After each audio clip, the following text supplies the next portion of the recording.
સુરતમાં ફરી એકવાર ભાજપા નેતા જયેશ રાદડિયા અને આપ નેતા ગોપાલ ઇટાલિયા એક સાથે નજરે આવ્યા છે. એક જ સોફામાં બેસીને ગુફ્તગુ કરતા કેમેરામાં કેદ થયા હતા. સુરતના પૂણાથી વલથાણ રોડ પર આવેલા રામાયણ ફાર્મ ખાતે સમૂહ લગ્નોત્સવ યોજાયો હતો.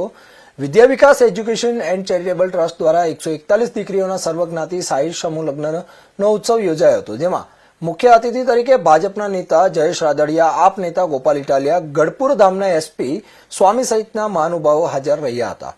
ગોપાલ ઇટાલિયા, એસપી સ્વામી અને જયેશ રાદડિયા એક સાથે આવતા ત્રણેયનું ભવ્ય સ્વાગત સાથે કરવામાં આવ્યું હતું.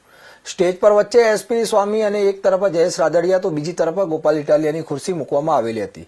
સ્ટેજ પર જ જયેશ રાદડિયા અને ગોપાલ ઇટાલિયા બંને હસતા હસતા વાતચીતો શરૂ કરી દીધી હતી. બંનેનું સન્માન થઈ ગયા બાદ એક સાથે એક સોફામાં બેસીને વાતચીત કરતા પણ નજરે પડ્યા હતા.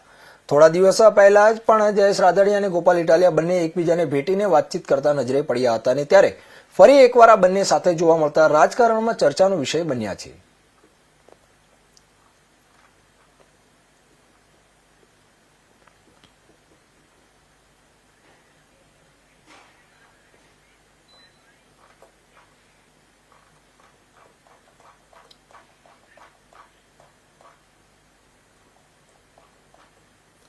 વડોદરામાં શ્વાન પ્રેમીઓ માટે અનોખો